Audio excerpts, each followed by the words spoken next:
berjumpa lagi dengan saya di channelnya Nurdin Sarip. Pada kali ini kita mau membahas mengenai pekerjaan skir klep dan di sini juga kita akan melakukan penggantian ini payung klip baru dan bos klip baru atau botol klipnya ya. Jadi kita ganti. Nah, ini untuk cairan bajanya atau amril ya. Jadi inilah yang berperan besar dalam proses skir klip ya. Dimana nantinya kita akan menghaluskan kembali ya yang di bagian payung klip ini di belakang ini ya, untuk memastikan tidak ada lagi kebocoran seperti itu ya. Jadi makanya mau kita haluskan lagi sedikit agar payung klip yang posisi payung klip ini benar-benar menyatu dengan posisi sitting klipnya ini. Jadi untuk pekerjaan pertama kita akan memasang bos klip. Karena kan jika punya kayu ya kita gunakan kayu, dipukul aja menggunakan kayu agar ini tidak lecet ya. Tapi di sini saya akan menggunakan bos klip yang lama ini secara hati-hati seperti itu. Untuk ukuran kedalaman bos klip ini tadi kebetulan ya udah saya ukur sebelum kita copot ya bos klip lamanya. Jadi ukuran bos klip di sini yang nongol setinggi inilah ya, kurang lebih 3 cm gitulah ya. Ataupun bisa diasumsi setengah dari botol klip ini, paling enggak sekitar setengah senti lah nongol ya, atau 1 cm gitulah nongol nanti dari lubang yang kalau tampak dari depan seperti itu.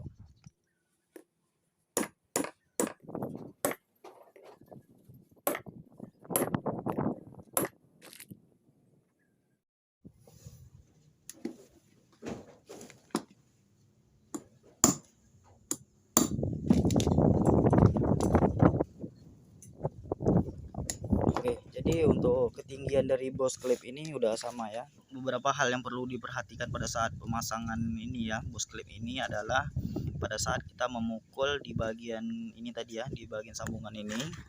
Jadi usahakan jangan sampai seperti ini ya.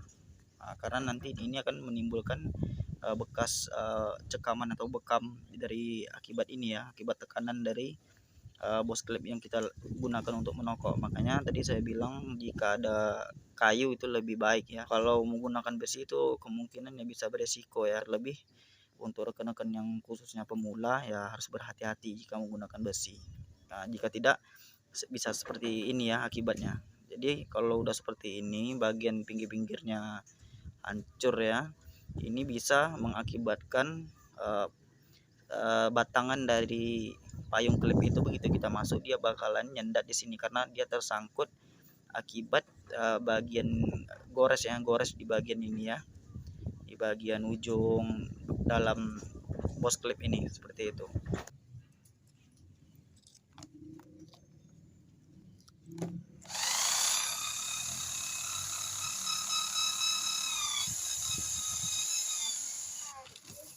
Oke, jadi untuk satu klip ini udah selesai kita skir. Jadi posisinya ini kalau diukur ini pakai penggaris ya seperti ini.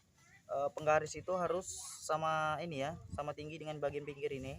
Jadi kalau kita jalankan seperti ini tidak terhambat oleh tonjolan payung klip ini ya. Jadi standarnya itu kurang lebih seperti itu ya. Kita gunakan gergaji besi, lintangkan seperti ini, terus kita seret seperti ini.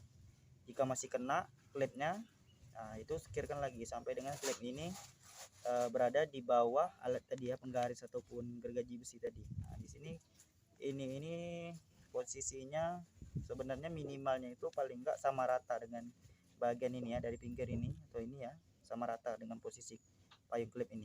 Begitu juga dengan yang klip di sampingnya. Jadi kita lanjut untuk skir klip yang di samping ini.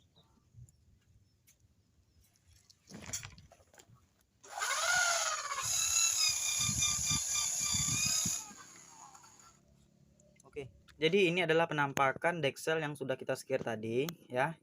Nah setelah kita skir kemudian kita bersihkan menggunakan solar ya, itu pakai kuas ya, kita bersihkan sekitar bagian yang kita skir tadi ya. Intinya kita bersih total lah dari serbu baja tadi ya. Kemudian kita akan mengecek kualitas dari hasil skir tadi itu. Kita menggunakan penggaris ataupun gergaji besi ya, gergaji besi yang biasa kita lakukan untuk mengukur ketinggian dari payung klip ini, karena ini kan payung klip baru ya. Jadi biasanya kalau payung klip baru itu dia kan nongol ya, posisi yang seperti itu akan berpengaruh terhadap piston nantinya. Nah, jadi posisi yang ideal itu adalah seperti ini. Nah, jadi di sini saya menggunakan ini saja ya. Nah, kalau rekan-rekan punya penggaris ataupun gergaji besi ya, nah, didatarkan seperti itu. Kalau kita majukan seperti ini, itu tidak terhambat. Jadi kalau payung klip itu nongol ke atas, itu ini pasti nyangkut ya, nyangkut ini. Nah, ini sekarang kan ngeplong dah ya, nggak nyangkut. Jadi posisi ini adalah posisi yang idealnya lah seperti itu. Kita ngecek kebocoran ya. Ini kan posisinya udah kita lap kering ya, kita lap kering, kita isi ke dalam ini ya, ke dalam salah satu lubang ini ya. Nanti kita isi di sini, kita untuk cek yang ini pertama, kemudian baru ini. Kita cara ngeceknya itu untuk kebocorannya kita isi solar di dalam ini ya. Ini kan knalpot ya. Outnya kita isi. Nah, jika ada rembesan berarti dia bocor seperti itu. Jadi di sini tidak ada rembesan ya. Nah, nggak ada rembes. Jadi ini bagus seperti itu. Nah, kalau kita luruskan seperti ini, memang kalau kena getar sedikit ini dia apa ya? Kalau ngerembes akibat getaran ya dia longgar karena belakangnya belum terpasang per penahannya itu ya. Nah, seperti ini. Nah, jadi sama sekali tidak ada rembesannya. Oke, sip. Begitu juga dengan yang bagian sebelah ini ya, yang bagian innya, klip innya. Jadi ini saya rasa nggak perlu lah ya kita cek karena cara pengeceknya sama saja ya. Jadi kalau udah selesai kita skir, dicuci ya, dicuci bersih menggunakan solar, kemudian dilap kering ya. Nah, baru cek ketinggiannya tadi ya. Boleh juga cek ketinggiannya ini, kalau memang sudah pas baru kita cek masukkan solar ke sini ya, diluruskan seperti ini. Nah, kalau ada rembesan berarti skirnya kurang gitu ya. Intinya kalau ada rembesan ya berarti masih bocor, jadi skir lagi. Ini adalah penampakan setelah dipasangkan dari komponen payung klip ini ya, di deksel ini yang terdiri dari payung klip dan per serta ada penahan kancingnya juga di sini ya. Nah, di sini juga ada ring. Dan saya juga minta maaf karena di pengambilan video ini tidak diperlihatkan bagaimana cara pemasangannya karena di sini agak kesulitan dalam pengambilan video. Kebetulan saya sendiri di sini nggak ada teman ya. Terus stand saya pun tadi rusak ya, nggak bisa dipakai lagi. Jadi makanya ini agak manual, jadi kita lewatkan saja, kita skip cara pemasangannya. Jadi berikutnya akan kita perlihatkan ya bagaimana cara pemasangan komponen dari payung klip. Ini ya, ini komponen payung klip terdiri dari payung klip dan per dan kancingnya ini ya. Oke.